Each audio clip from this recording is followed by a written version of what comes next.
Hier, on a longuement parlé dans ce journal de l'histoire de Sainte-Mère-Église. Dans un instant, on repartira dans un autre lieu symbolique de ce débarquement, Ouistreham.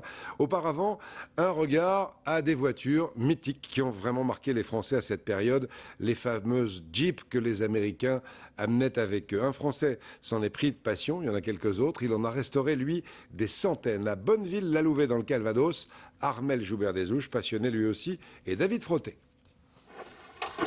Et voilà, on ramène. Et vive la liberté pour rouler. 68 ans de bitume et pas une seule ride.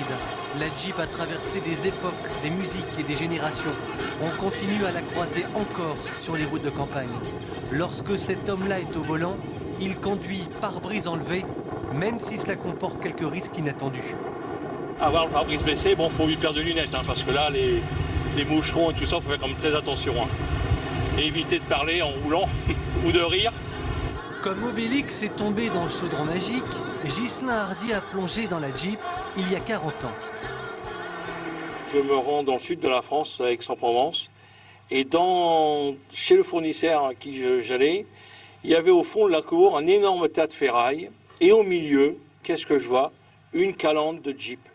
Et d'un seul coup, je suis tombé amoureux de dire il faut que je la sauve.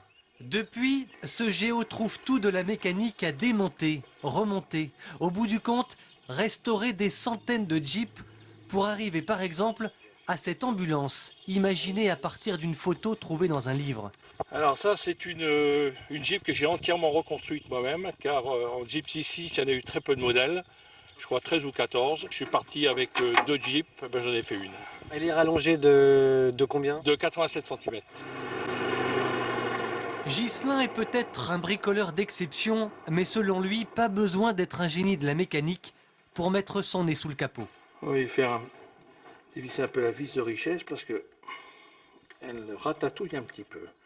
Il y a un moteur, il y a des fils de bougies, il y a des bougies, il y a un carburateur, il n'y a rien de plus simple.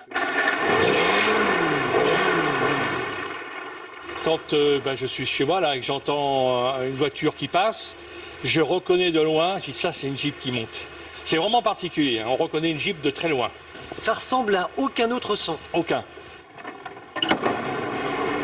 La Jeep, le véhicule symbole de la liberté retrouvée en 1944, est sûrement très loin de s'arrêter de rouler. Et notre passionné réparateur, Ghislain Hardy, a édité un très beau bouquin, La Jeep dans tous ses états, chez Emdal, avec notre journaliste Armel Joubert-Desouches et le célèbre photographe Jean-Luc Coem. Emdal, La Jeep dans tous ses états, c'est en français et en anglais.